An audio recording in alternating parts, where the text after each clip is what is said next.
Nah setelah itu kan gue pulang tuh menuju jam 12 lah, jam 12 kurang 15 acaranya selesai. Berempat kan sana. Agak pede dong. Agak pede berempat, iya. Ya kan? Nah jalan sana. Sebelum yang kejadian letter S tadi, sebelah sananya, saya tuh lihat sesuatu lagi di kebun itu. Pocong lah kayak gitu. Pocong. Di pas letter S juga? Sebelumnya? Jadi sebelum ke letter S atau kejadian tabrakan itu ngelihat pocong. Itu di jalan atau di kebun? Di kebun sebelah kiri.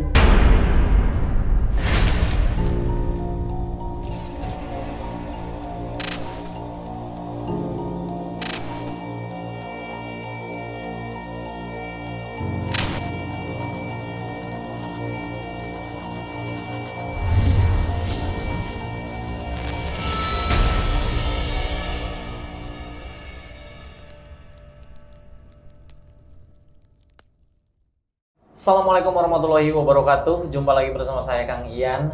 Tentunya di sisi mistis setiap orang pasti selalu ada. Dan saya selalu kepo dengan kisah-kisah misteri yang dialami oleh setiap orang yang datang ke tempat ini.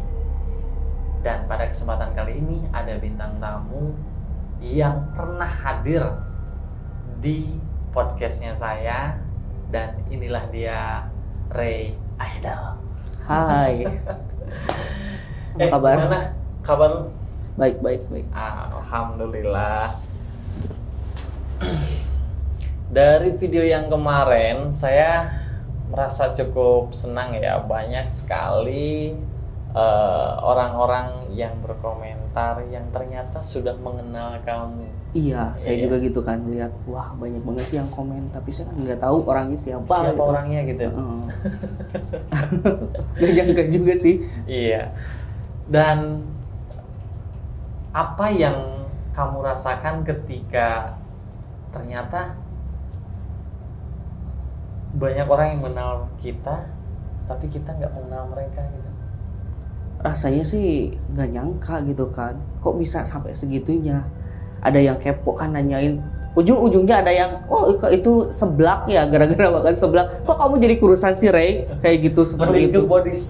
Ke body ya? Iya, kayak ke body, kayak gitu. Jadi teman-teman, saya mengundang lagi Ray ke sini. Yang pertama, ternyata setelah ngobrol-ngobrol podcast kemarin, ternyata masih banyak sisi-sisi mistis yang belum kamu ceritain. Kok tega banget sih Ray? Nggak semuanya diceritain pada waktu itu, jadi harus ada pertemuan kedua gitu. Oke. Masih banyak sih sebenarnya. Namanya di dunia entertain, kadang pulang malam, nggak selalu siang ya, atau perjalanan malam. Tapi sebelum ke hal yang lain-lain, saya agak pengen sedikit bertanya tentang yang saya ketahui, kamu tuh karirnya selain daripada di dunia entertain atau nyanyi dan yang lainnya, kamu sering pindah-pindah pekerjaan. Emang semudah itukah kamu mendapatkan pekerjaan, atau jangan-jangan kamu punya susuk nih? Kalau masalah itu sih saya nggak punya. Kata orang sih, serius? Asli, saya nggak punya pegangan apapun, nggak ada sama sekali. Barang-barang atau benda-benda gaib gitu? Nggak pernah kayak gitu. Asli, sumpah nggak pernah kayak. Soalnya kata orang-orang kayak gini, kok lu cepet banget sih dapat kerjaan, sedangkan saya itu cari satu aja susah. Apa-apa terus harus kesana kemari pakai uang. Nah, kalau pengalaman saya itu nggak pernah saya ngeluarin uang kalau ngelamar kerja. Dan alhamdulillahnya saya itu ngelamar kemana-mana selalu diterima gitu kan. Oke.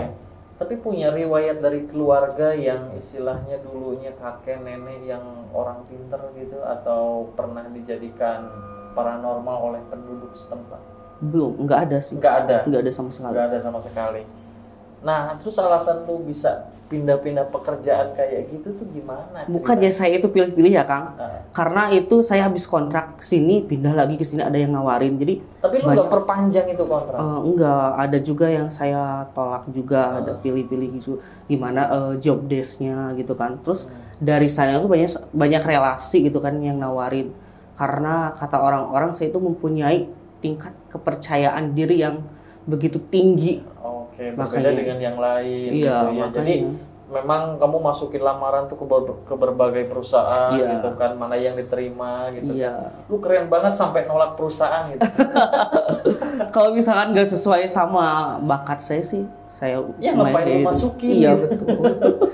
Oh ya mungkin daripada nanti nggak ada, ya itu. Misalkan nggak terlalu minat dengan kerjaannya, kalau memang diterima ya kepaksa kerja dulu lah gitu kan. Jadi saya gini, kalau misalkan saya mau habis kontrak nih, saya dari jauh-jauh hari nyari informasi kemana lagi ya gue, kemana lagi cari informasi di kontak-kontak saya, ada kontak-kontak supervisor atau salesnya juga saya selalu hubungi, gimana nih ada kerjaan, dan alhamdulillahnya juga ada gitu setiap saya ini.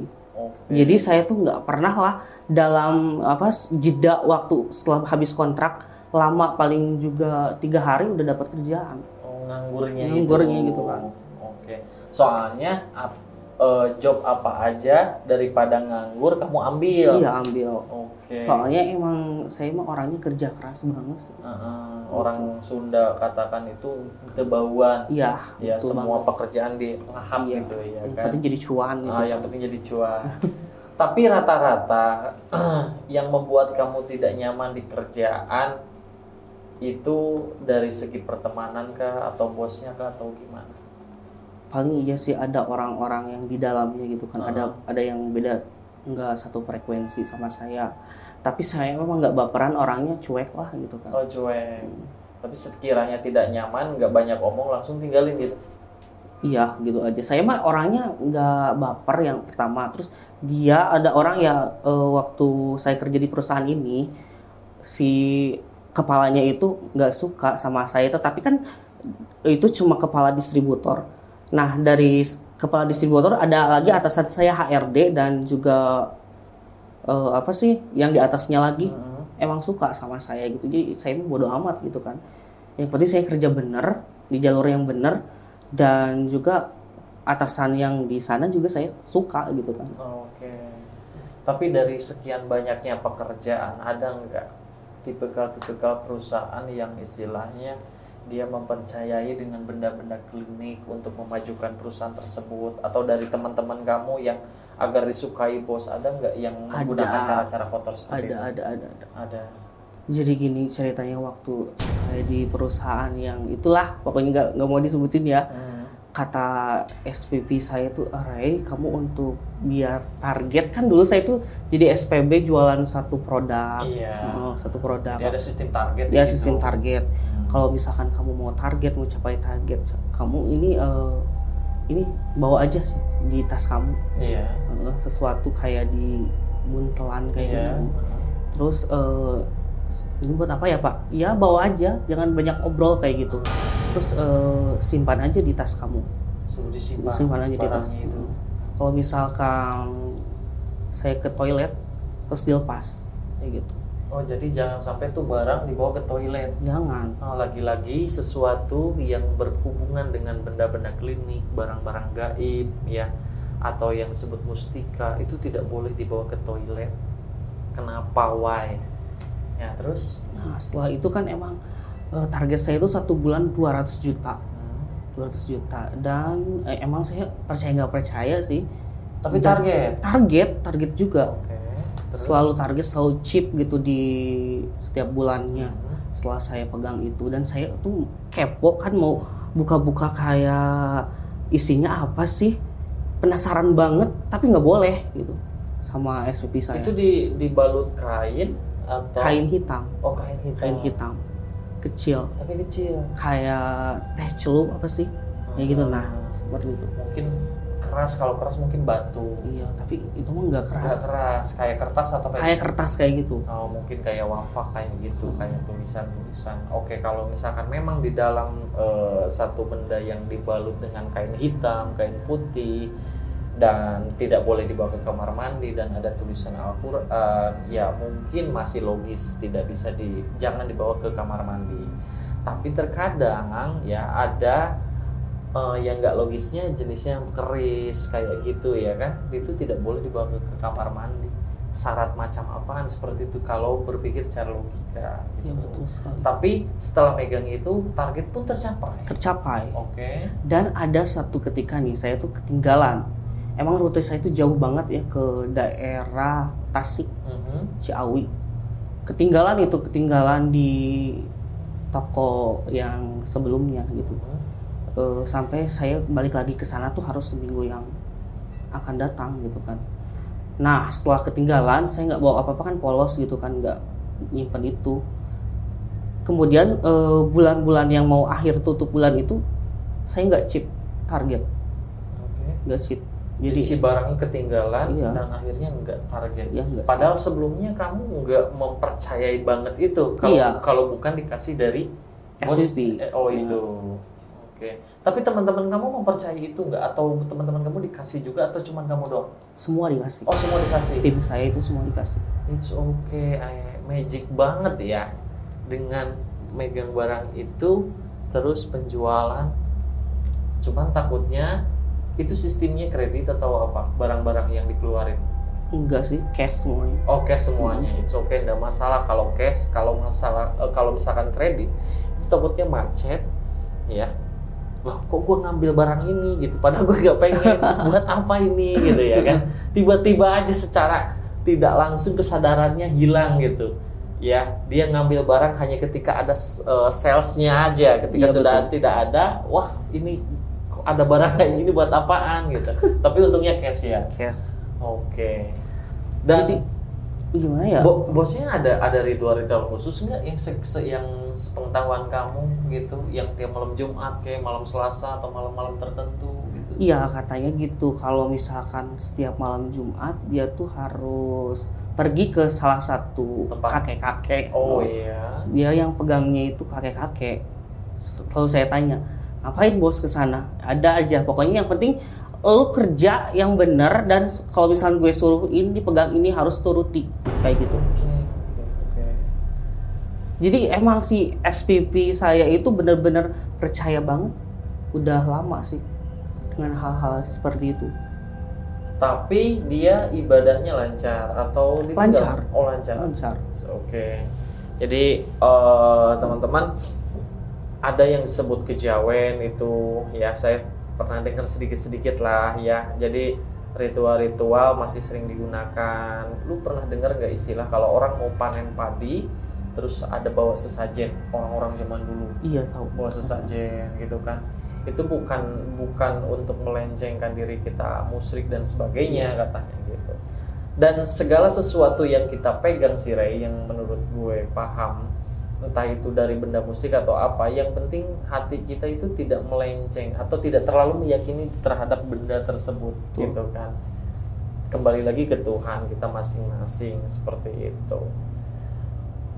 Berarti bosnya ada malam-malam tertentu yang dimana dia... Ingat saya, waktu tiap malam Jumat dia seperti itu. Setiap saya tanya kan sekali dong? Ya, seminggu atau sekali. Malam Jumat Kliwon? Enggak, seminggu sekali. Rutin. Karena dia juga dikejar target sama atasan. Oh, biasa saling gencet ya? Iya, saling gencet setiap perusahaan kayak gitu.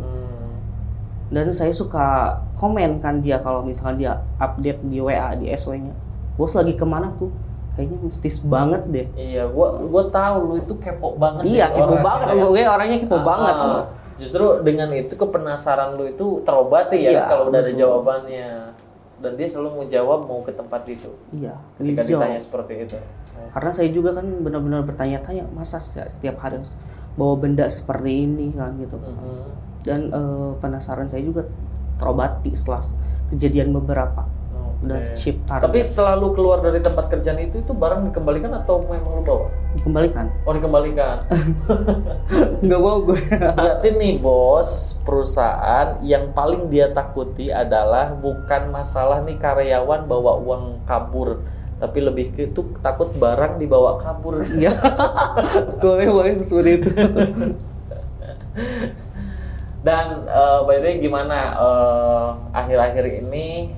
Oke lah untuk masalah kerjaan ya, semoga lu sukses ke depannya ya dimanapun lu kerja. Amin. Tapi saya pengen tahu nih, yang saya tahu kan dari diri kamu itu punya bakat nyanyi, terus ke kafe gitu kan. Tentunya ada yang pulang siang, ada yang pulang malam gitu kan. Oke lah kalau pulang siang, sehoror apapun siang ya, ngelewatin suatu tempat yang sepi, mungkin masih bisa ditangani. Ini ceritanya beda lagi kalau malam hari. Nah, ada cerita lagi nggak selain daripada di video sebelumnya ketika pulang di malam hari? Ada sih waktu saya nyanyi di kafe. Di kafe itu. Iya. Nah, itu kebetulan juga pas malam Jumat. Malam Jumat. Kliwon nggak tuh? Nggak tahu? Nggak tahu. Oke. Pokoknya malam Jumat aja. Nah, saya tuh berangkat sama teman-teman juga berempat. Kebetulan daerahnya itu lumayan agak angker sih ya. Menurut saya jalannya juga lumayan ekstrim. Ke tanjakan Pududan, turun naik. Nah, gue berangkat tuh dari habis Isya. Saya tuh dibonceng, intinya dibonceng sama teman saya yang namanya Andi. Dari Banjar berangkat habis Isya. Nah, setelah saya sampai di letter S di itu berangkat habis Isya. Terus ada di tengah-tengah itu, di tengah jalan itu kan sepi banget, gak ada rumah sih, cuma nggak terlalu banyak. Agak carang gitu ya. Terus ada suara-suara menjerit kayak gitu, teriak gitu, suara cewek. Nah, setelah itu di pas letter S. Gue tepuk tuh, Ndi, denger nggak itu suara apa Cina? Iya denger Cina.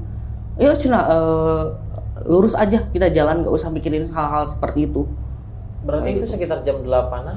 Jam 8-an. Oke. Dan benar-benar itu suaranya jelas dan sangat merinding saya pas dengar itu. Tapi udah meyakinkan bahwasanya itu bukan suara dari rumah, nggak ada. Dari orang. Kirain ada di belakang saya ada motor, tapi nggak ada. Yang depan saya kan, yang pertama tuh teman saya udah duluan. Dan di belakang saya nggak ada siapa-siapa. Asli. Dan ketika nengok ke belakang memang nggak ada siapa-siapa. Memang nggak ada siapa-siapa, dan juga si Andi juga denger. Kirain saya aja halusinasi gitu kan. Dua-duanya denger ceritanya. Oke. Tapi bisa dipastikan bahwa itu memang kamu langsung berpikir itu orang kah, atau lebih ke berpikirnya setan kah, atau positif dulu atau langsung negatif tuh pada waktu itu? Kan saya itu merinding beda hawanya gitu. Merinding ya. Jadi memang sih teman-teman, ketika ada fenomena-fenomena yang aneh dan kalau efeknya ke kita langsung merinding, ya otomatis kinerja otak kita langsung ke mengarah sesuatu yang horor. Betul banget. Dan sampai itu saya itu ke kafe. Dan saya tanya-tanya ke Mbak Sandra itu yang punya kafe. Mbak, saya tadi di jalan ada kejadian aneh deh. Ada apa? Kata Mbak Sandra. Ceritain. Soalnya bener-bener takut. Kenapa Re? Tadi ada suara yang menjerit gitu kan, suara cewek. Oh lu belum tahu, kata si Mbak Sandra teh. Beberapa hari yang lalu ada yang meninggal, dia ketabrak seret gitu sama truk. Beberapa hari yang lalu ada yang terseret truk. Iya, ternyata seorang wanita. Oh, perempuan. Dan dia itu katanya sih lagi mengandung. Wah, serius itu lagi mengandung? Iya, ketabrak truk langsung. Nah, setelah saya dengar cerita, dua-duanya nggak selamat tuh, si bayi ataupun enggak, dua-duanya meninggal. Dan saya itu benar-benar udah dengar cerita itu makin takut pulang gimana gitu kan. Sedangkan kan ada akses jalan lain mungkin? Nggak ada. Kalau akses jalan lain ke sana jauh. Oh ada, cuman jauh. Oke, malah tambah horor lagi. Lagi, puter dong ke daerah Jawa. Nah, setelah itu, wah, yang bener Mbak. Tanyain aja Aan tuh yang keyboard itu, senang ya. Aku tanya-tanya juga, bener kejadiannya seperti. Tapi kan itu. Lu berdua ya? Berempat. Dua motor berempat. Oke. Nah, setelah itu kan pulangnya berempat maksudnya. Pulangnya berempat. Nah, berangkatnya berdua. Oh, berangkatnya berdua. Berarti ketemu kan udah nyampe. Ketemu di sana. Tapi dia nggak dapat kejadian apa-apa tuh teman lu tuh? Nggak dapat. Enggak, cuma lu doang. Gua doang sama lu tipe-tipe orang yang harus ditakuti setan.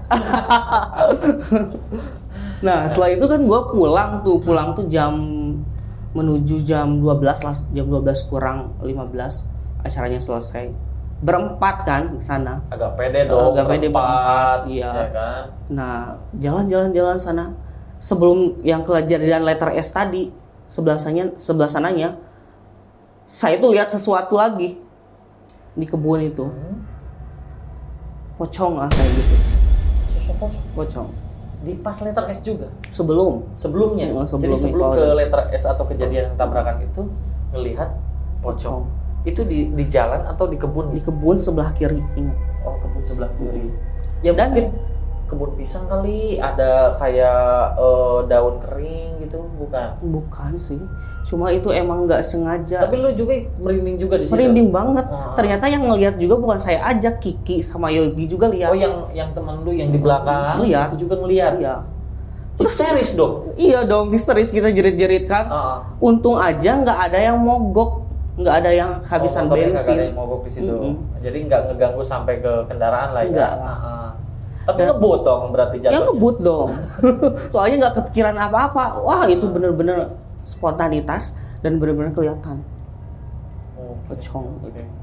Mungkin si suara yang tadi juga itu termasuk yang itu mungkin. Dan perlu saya edukasikan juga teman-teman, setiap jalanan yang dimana rawan kecelakaan ya, itu bukan gangguan itu bukan datang dari orang yang setelah meninggal ya, tapi melainkan itu daripada fitnah jin yang dimana memanfaatkan momen tersebut. Makanya Ray, kalau misalkan ada yang tabrakan, darah cepat langsung dibersihkan, entah itu dengan tanah, entah itu disiram, jangan sampai ada tetesan darah yang tersisa ya kan. Nah gini, ada lagi kan, waktu yang pertama diselesaikan, ceritanya belum selesai, ada bau-bau amis darah gitu. Amis darah. Benar-benar segar banget gitu darah. Pas lewat situ memang amis darahnya kecium gitu. Ya, kecium banget. Nah, mungkin itu menjadi salah satu alasan faktor kenapa ya. Jadi orang yang sudah meninggal ya sudah meninggal, tidak akan bisa mengganggu manusia karena dia juga akan mempertanggungjawabkan dia. Tapi ketika kita mengalami hal-hal aneh, keganjilan, apapun jenisnya, berbentuk suara ya, kalau tidak manusia yang ngerjain kita berarti ini daripada jin gitu.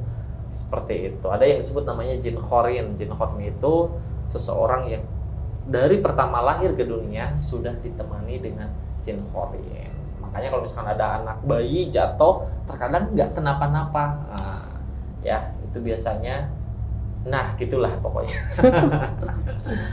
Berarti terakhir nih Ray, lu dari KP ke KP nih, yang ada nggak KP tempat lu manggung atau lu lagi ada acara yang tempatnya itu menurut lu tuh kok beda ya, ini kok malah serem gitu kan KP-nya atau tempatnya gitu, pernah mengalami? Ada sih, kayak gitu? Ada di Jawa. Dan juga waktu saya ke KP itu bau-baunya tuh beda gitu. Banget, kayak bau-bau kemenyan kayak gitu. Kemenyan. Oke lah, kalau bau bunga ya rata-rata KP ada tanaman ya, masih logis. Tapi kalau udah baunya kayak semacam kemenyan, bunga apa yang baunya kemenyan kan kagak ada. Kagak ada. Kan? Dan KP itu rame banget loh di Jawa. KP itu rame. Iya. Emang suasananya mistis. Suasana tempatnya juga udah mistis gitu kan. Tapi herannya kok rame banget gitu kan. Saya hanya sedikit menilai mungkin kamu memiliki sixth sense atau lebih, jadi kayak lebih sensitif daripada teman-teman kamu. Jadi lu bisa ngerasain oh tempat ini kok kayak gini, suasananya ini kayak gini, dan nanti kedepannya lu akan selalu terbentur dengan yang namanya hal-hal yang berbau mistis, entah itu di kerjaan, entah itu di perjalanan, entah itu dimanapun, lu pasti akan mengalami hal-hal yang semacam itu kalau memang lu diberikan kelebihan ya kayak memiliki sixth sense lebih seperti itu. Tapi di KP itu yang di daerah Jawa itu tidak ada hal-hal yang jenisnya ngerugin lu dong, kayak semacam pernah ditakutin di kamar mandinya atau di mana enggak? Ya waktu di kamar mandi bukan saya sih yang kejadian, ada teman saya. Oh, yang ngalamin bukan yang temannya cerita. Waktu di kamar mandi ada sesuatu yang kayak suka klebat sedikit kayak gitu kan, bayangan hitam. Kalau misalkan dia lagi ke toilet. Udah berapa kali ya? Udah 3 kali dia cerita seperti itu. Kejadian seperti itu. Dan juga wanginya sama, menyan gitu. Okay. Gitu. ternyata ada yang aneh di kafe ini gitu kan. Banyak banget keganjalan. Tapi emang saya mah pikirannya nggak seperti itu. Yang penting gue nyanyi, dibayar, dah gitu aja. Yang penting lu gue gitu. Lu gue. Itu. Yang ngomong-ngomong kamar mandi hitam seperti itu gue pernah ngalamin sih. Masuk ke sebuah mall, terus gue masuk dalam gitu. Terus ada bayangan hitam, gue kaget keluar lari. Pas dilihat lagi masuk aja bayangan gue dong gitu. Kayak apa gitu kan. Ya itulah Rey. Jadi dimanapun kita tempatnya pasti akan ada aja hal-hal yang tidak bisa dilupakan, termasuk dengan apa yang dialami sama Rey nih. Ya, kenapa dia bisa bercerita? Berarti dia belum move on daripada hal-hal yang mistis yang pernah dialami oleh dia, cuy. Seperti itu. Jangan sampai nih banyak cerita-cerita yang lu sembunyiin nih, gitu kan. Oke lah teman-teman, berhubung ini juga waktunya untuk ada sesuatu yang ingin saya kerjakan juga. Dan Rey, thank you ceritanya. Dan mudah-mudahan nih dari cerita ini bisa jadikan edukasi atau pembelajaran buat yang lain.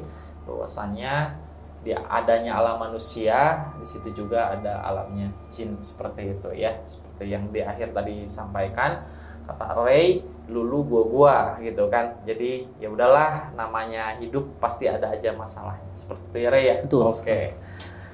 Rey, thank you ya. Udah Sama-sama. mau datang lagi ke sini 2 kalinya ya. Sangat excited banget sih saya udah ditawarin diundang 2 kali. Makasih banget buat Ian Kreator, mudah-mudahan sukses selalu. Dan subscribernya wow banget. Makin lu ngomong-ngomong bentar lagi mau ke salah satu acara televisi ya? Iya, apa pasti. tuh namanya Super Deal. Iya udah dipanggil, udah mau Zoom sekarang. Oh, udah mau Zoom. Mudah-mudahan sih lancar. Mudah-mudahan dapat 1 unit Toyota Avanza gitu ya kan. Amin. Ya kalau memang dapat nanti kabar-kabar lah gitu Pasti, kan. Jadi ada traktir. Iya, pasti gue traktir deh. Oke, thank you Rey, semoga lancar. Amin. Ya, dan apa yang lu harapin semuanya terwujudkan. Amin. Ya kan, semoga pribadinya akan menjadi pribadi yang jauh lebih baik lagi. Dan kebetulan kemarin dia itu ulang tahun, jadi saya udah ngucapin sih ya secara pribadi gitu kan, secara individu. Tapi di sini saya mengucapkan selamat ulang tahun buat lu Rey ya, mudah-mudahan lu semakin sukses aja. Amin. Terus yang poin utamanya yang penting lu sehat, lu karir bisa naik, lu sehat, lu bisa banyak rezekinya gitu ya kan. Thank you Rey ya, sampai ketemu lagi di video selanjutnya ya Rey. Oke teman-teman semuanya, saya Kang Ian, jangan lupa like, share, dan subscribe. Tontonin video ini atau channel ini jika kalian suka. Saya Kang Ian, pamit undur diri. Assalamualaikum.